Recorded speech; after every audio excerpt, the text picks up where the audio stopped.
역사적으로 은행의 첫 장을 연 것은 금세공업자들이다. 즉 금세공업자들이 은행이라는 개념을 만들었나 봐. 금을 스스로 보관하기 어렵다고 생각한 사람들은 집에 다 금괴 한 서너 개씩은 있잖아요. 이런 것들. 금고를 가진 금세공업자에게 금을 맡기고 보관증을 받았다. 사람들은 물건을 거래할 때 금보다 보관증만 주고받는 게 훨씬 편리하다라는 것을 알게 되면서 보관증은 오늘날의 지폐나 수표로 사용되게 되었습니다. 자, 금덩어리 하나 맡길 테니까 나한테 영수증 하나 써줘. 이렇게 해서 이렇게 들고 있어.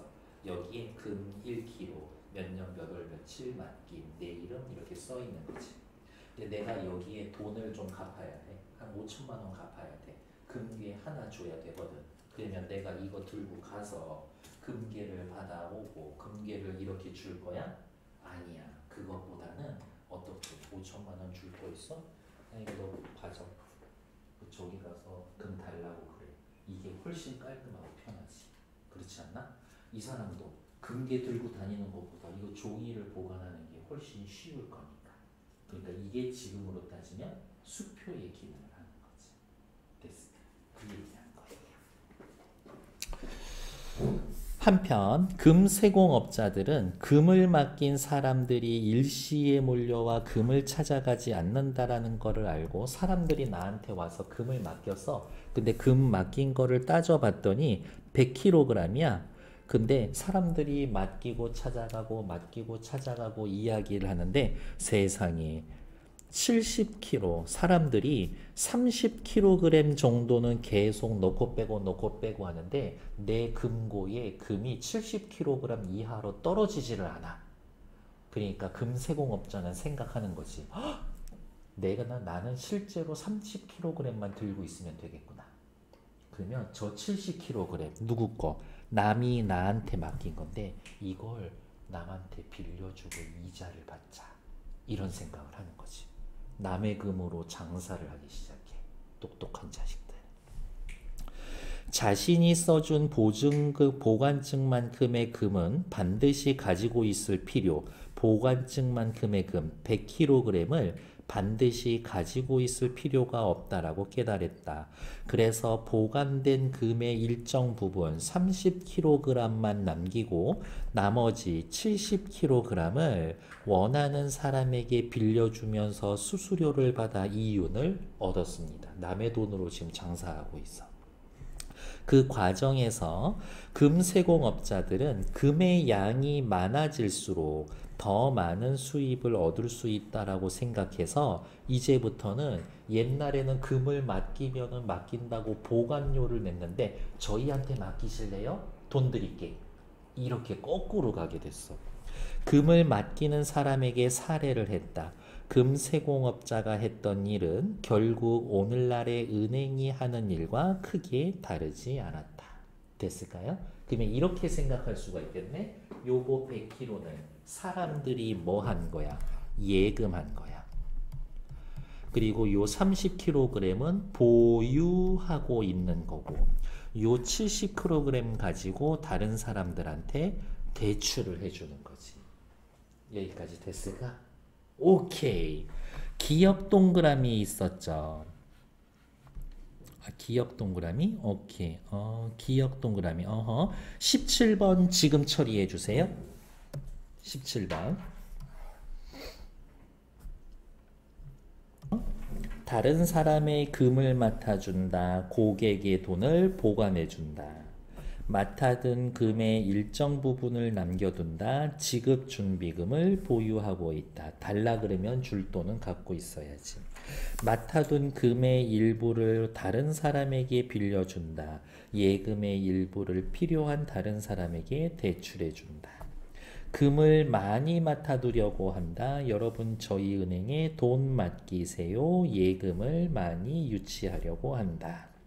금을 맡기는 사람에게 예금하는 사람에게 사례를 해준다. 이자를 주는 거지. 대출에 대해 이자를 부과한다? 아니야. 예금에 대해 이자를 부과하는 게 아니라 적금 맡기거나 예금 맡기면은 어디야? 이자를 주잖아요. 이자를 지급하는 것. 이렇게 확인하면 되겠네. 됐을까? 그래서 틀린 건 5번. 다시 앞으로 돌아오죠. 자, 제가 지금 이제 요 타이밍에 할 말은 뭐야? 문제 순서대로 푸는 거 아니다. 다음 기억 동그라미가 나오면 그 문단 읽고 문제 풀러 가라. 안 풀릴 수도 있어. 그 다음 문단 내에서는 반드시 풀려야 돼. 기억 읽고 여기까지 읽었는데 안 풀려? 그러면 그 문제 틀리는 거야. 거기에 매달리지 마. 여기에서 우리는 은행의 두 가지 기능을 알 수가 있다. 은행의 기능 첫 번째, 돈의 여유가 있는 사람으로부터 자금을 조성하여 만들어서 이것을 필요로 하는 사람에게 융통해주는 금융중개 기능이다. 저 사람 돈을 이 사람한테 빌려주는 거니까 중개하는 거지. 은행은 금융중개 기능을 통해 금융시장의 거래 비용을 낮추고 조성된 자금이 효율적으로 활용되도록 자금의 흐름을 조정하는 역할을 수행합니다. 돈이 엄청 많아. 누구 빌려주고 이자 받고 싶어. 돈을 빌리고 싶어. 그러면은 당신은 나한테 돈 빌리실 분 하면서 광고해야지. 당신은 누가 나한테 돈 빌려주실 분 여기저기 찔러봐야지. 그러면 둘 다 사실은 비용이 드는 거라고. 근데 내가 중간에 은행에 있어서 맡기고 싶으셔? 일단 나한테 의뢰해. 돈 빌리고 싶으셔? 내가 빌려줄게. 이런 식이니까 당신들은 돈을 빌려주고 빌리려고 하면 고민 없이 고생 없이 그냥 은행 찾아가면 된다. 비용이 줄어드는 거지. 은행은 자금 수요자의 수익성과 안정성을 정확하게 평가할 수 있는 안목과 정보를 가지고 있어서 자금 수요자, 빌리려는 사람, 조성된 자금이 한층 더 건전하고 수익성 높은 곳으로 투자되도록 유도하기도 합니다. 건전하고 수익성 높은 곳으로 투자되도록 유도합니다. 둘째, 둘째? 화폐, 은행의 기능 둘째, 화폐를 창출하는 예금 창조 기능으로 예금 창조는 다른 말로 신용 창조라고 합니다. 다시 금세공업자의 경우를 봅시다. 금세공업자가 맡아놓은 금 전체 100kg을 그냥 가지고만 있다면 그 경제의 통화량은 변하지 않아. 시장에 돌아다니는 금이 없어. 금고에 다 들어가 있으니까. 금세공업자가 써준 모든 보관중에 기록된 금의 합은 그가 맡아놓은 금의 양과 같을 것이기 때문이다. 그런데 맡아놓은 금의 일부 30kg만 지급준비용으로 보유하고 있다가 나머지 70kg을 다른 사람에게 대출할 경우는 달라집니다. 금세공업자들이 맡아놓은 금의 30%만 남겨놓기 결정했다면 이제 70kg는 금고에서 나와서 막 돌아다니는 거잖아. 시장에서. 70kg만큼의 금을 다른 사람이 빌려다 필요한 곳에다가 쓸 수 있다. 그렇다면 유통되는 금의 양, 즉 통화량이 그만큼 늘어난다. 시장에서 돌아다니는 금이 늘어난다. 만약 금을 대출받은 사람이 그것을 다른 금세공업자에게 맡기고 보관증을 받는다면 통화량은 한층 더 늘어날 수가 있습니다. 금세공업자가 다시 30%만 남겨놓고 나머지를 또 다른 사람에게 대출해 줄 거기 때문입니다. 여러 사람이 이 은행에다가 100을 맡겼어. 그런데 30만 가지고 있고 이 금의 70을 남한테 빌려줄 거야. 근데 이 70을 다른 금세공업자가 빌려갔다라는 거지. 그러면 얘는 어떻게 70에 30이니까 21을 갖고 나머지 40, 77이 49를 다른 사람한테 또 빌려줄 수 있다라는 얘기인 거겠네. 이러한 일이 반복이 되면 통화량은 몇 배로 늘어나고 금세공업자들이 맡아두었다고 기록된 금의 양도 늘어나는 겁니다. 자, 얘 장부에는 얼마 맡았다고? 30 맡아놨다고. 얘 장부에는 21 맡아놨다고. 얘 혼자만 있었다면 맡겨진 금은 얼마야? 30이야. 얘까지 하면 맡겨진 금은 얼마야? 51인 거야. 이렇게 되는 거겠지. 그 숫자가 내려갈수록 크기 자체는 줄어들지만 합치는 숫자는 커진다고. 새로운 예금이 만들어진 셈이기 때문에 예금 창조가 이루어졌다고 할 수가 있다. 자, 근데 문제는 있어. 새롭게 만들어진 예금은 누군가가 빌려서 생긴 빚이기 때문에 사람들이 갚아야 할 빚도 그만큼 늘어난 것이다. 통화량이 늘어난다. 맡아둔 금의 양이 늘어난다. 그만큼 빚도 늘어난다. 요렇게 아래로 화살표. 은행의 예금 창조 기능은 결국 예금의 일부만을 지급준비금으로 보유하는 지급준비제도에서 비롯된 것이다. 지급준비제도에서 예금 창조 기능이 생기는 겁니다. 요렇게 화살표. 은행은 예금의 일부만 보유하고 나머지를 대출하면서 예금 통화라는 화폐를 창출하고 대출받은 사람들은 재화와 서비스를 구입할 수 있는 능력이 커지게 됩니다. 이러한 화폐 창출 과정이 이루어지면 교환의 매개로 쓰이는 화폐의 양이 늘어 돌아다니는 돈이 늘어 경제의 유동성은 증가하지만 그렇다고 더 부유해지는 건 아닙니다. 왜? 유동성이 증가하면 할수록 그만큼 빚도 늘어나는 거니까. 빚도 늘어나는 거니까. 18번 답 찾아주세요. 18번. 18번의 정답은 몇 번? 5번. 대출을 받은 사람들이 재화와 서비스를 구입할 수 있는 능력. 주머니에 돈은 들어와 있지만 그 돈이 내 돈이야? 남의 돈이지. 그에 상응하는 부채, 빚도 같이 늘어나는 거니까요. 잘했어. 이제 또 다시 앞으로 넘어옵시다.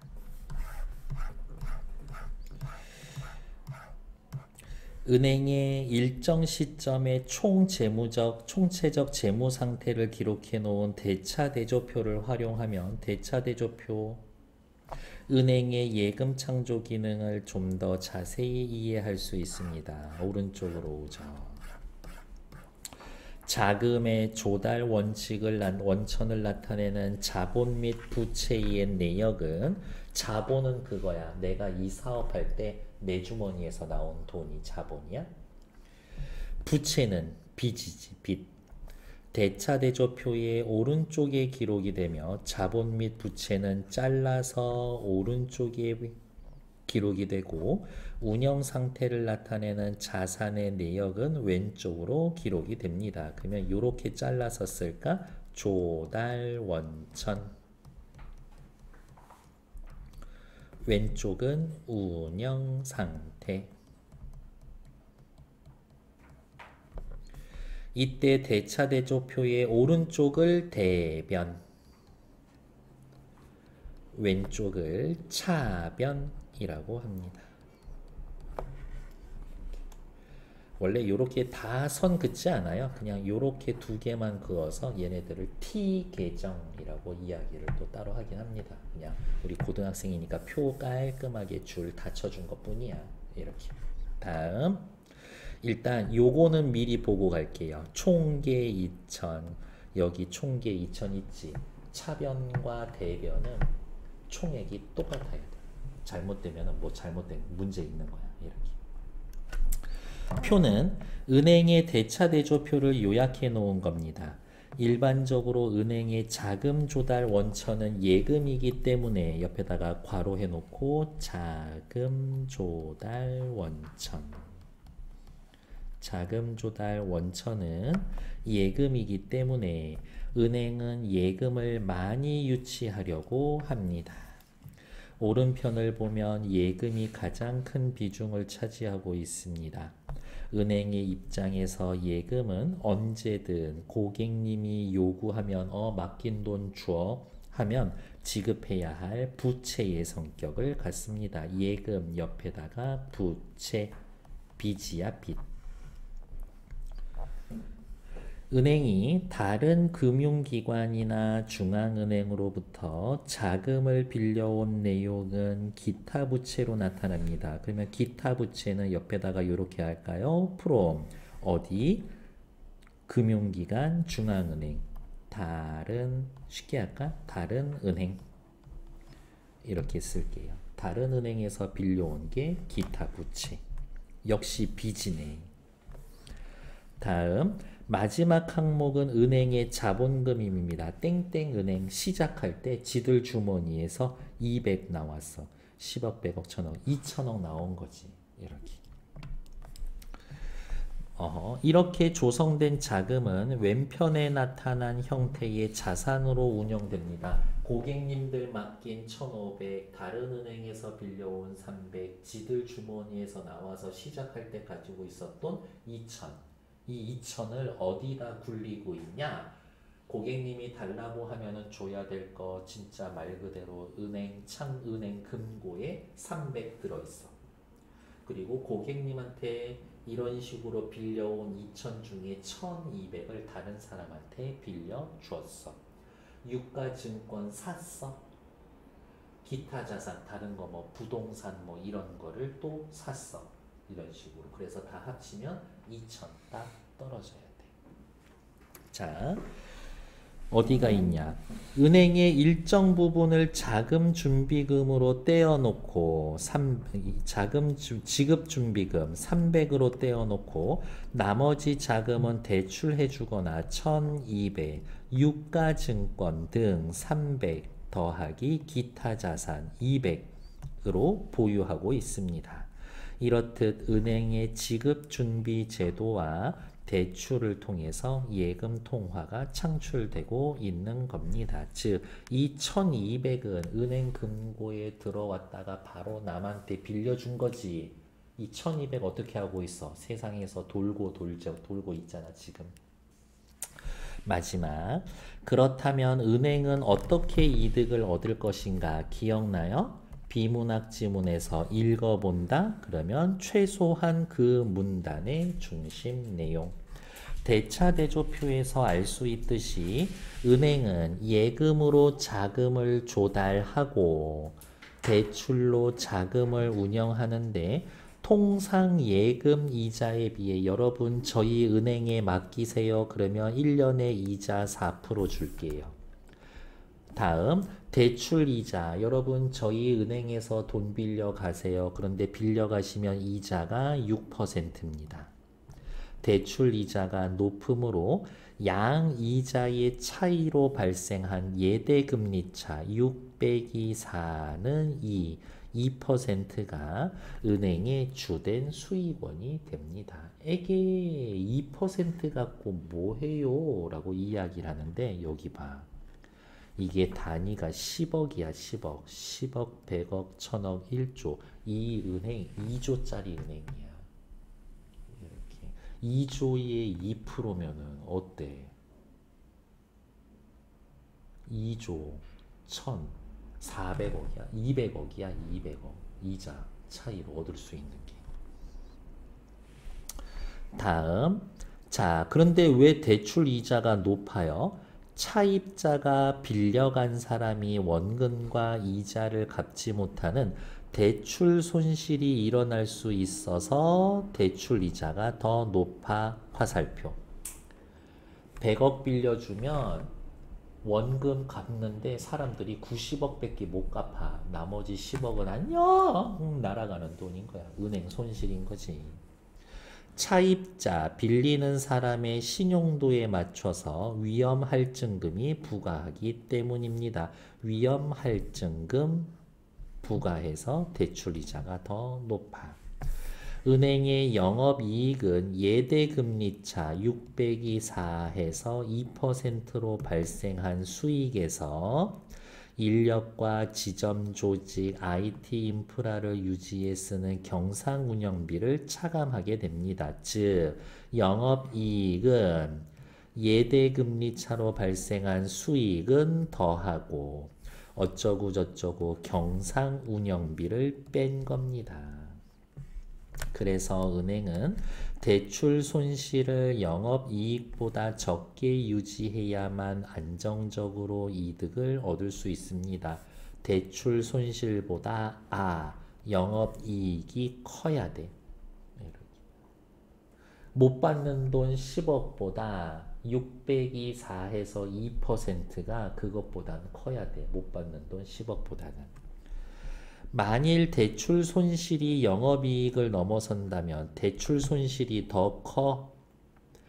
그냥 저거 대기업이라고 믿고 1000억 빌려줬는데 1000억 못 받았어. 그런 일이 생길 수도 있으니까.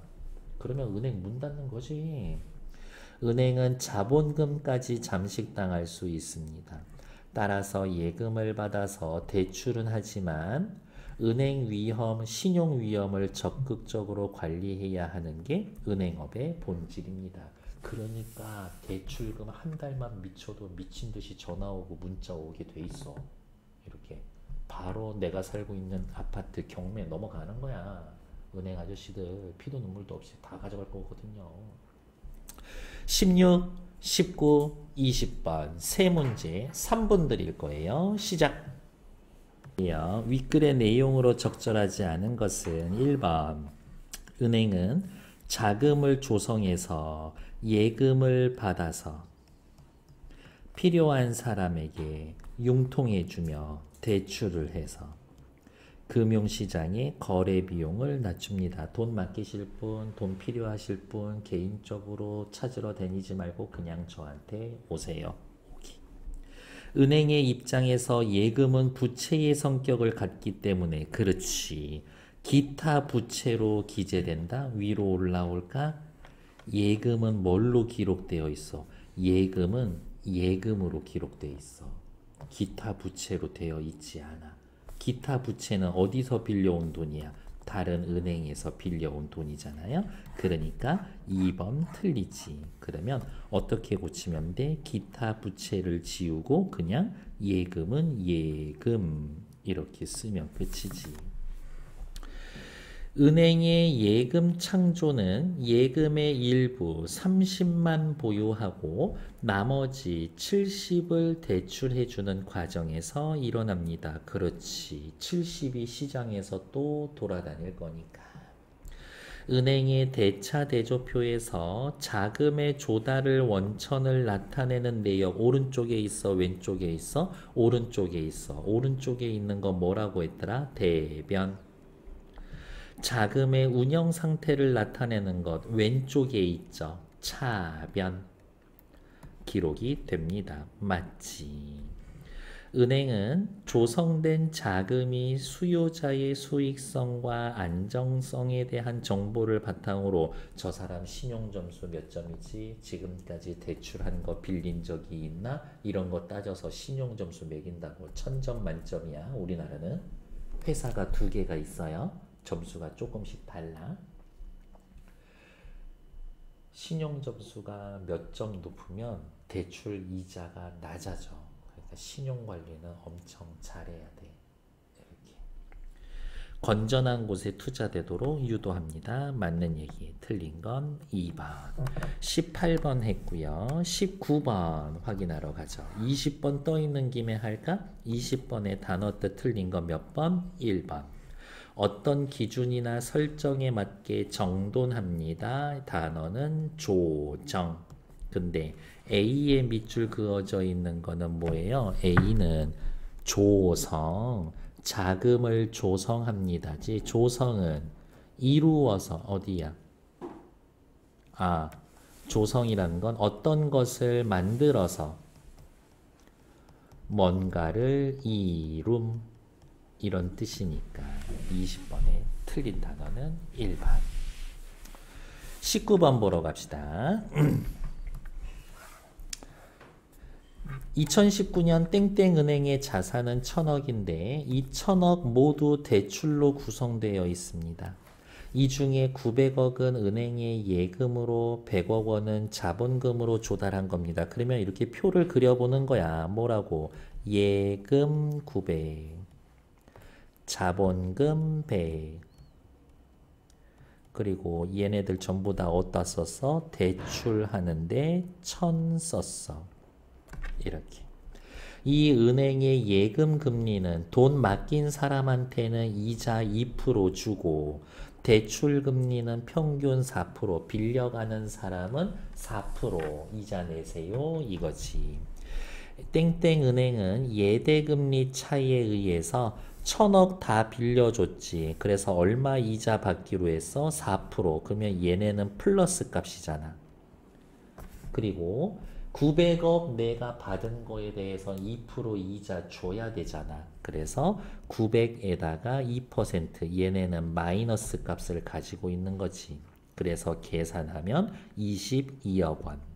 12억 원은 은행을 운영하는 데 썼고 10억 정도의 여유가 남는 건데 자, 이 은행은 조금 위험해. 어떤 사람이 10억 빌려갔다 못 갚으면 본전이야.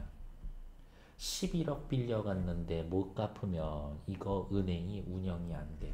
1억 모자라잖아. 1억 적자야. 1번 은행의 영업이익은 예대금리차 4 빼기 2%에 의한 수익에서 경상운영비를 다 감면하고 나면은 10억이 되겠군. 그렇지. 22억 빼기 운영비 12억. 그래서 얼마 남았니? 이익은 10억이요. 1번 괜찮아. 이 은행의 수익은 22억. 주로 어디서 돈 벌어왔어? 예금으로 자금을 조달했고 예금으로 자금을 조달했어. 얼마? 900. 대출 얼마 해줬어? 일십 100천. 그리고 자금을 운영해서 발생한 겁니다. 괜찮지? 이 은행의 대출금리가 평균 4%, 예금금리 2%보다 높은 이유는 돈 떼먹고 못 갚는 사람들 생길 거니까 그거 고려하는 거지. 대출 손실을 위한 위험할증금이 반영된 겁니다. 맞는 얘기. 은행에 대출 손실이 나서 12억이 발생했다면 10억 이익 보고 있는데 12억이 마이너스야? 총 마이너스 2억. 그러니까 원래 들고 시작했던 자본금은 잠식되겠지. 오케이. 이 은행이 평균 2%인 예금 금리를 오르면 여기 봐. 예금 금리를 오르면 앞에 거 뒤에 거 누가 더 커져? 뒤에 게 더 커지지. 뒤에 게 더 커지면 마이너스가 늘어나는 거니까. 그렇지 않나? 그러면 수익은 줄어들어야지. 수익이 늘어나는 게 아니라 수익이 줄어들겠지. 틀린 건 5번. 됐을까요? 일단 정치.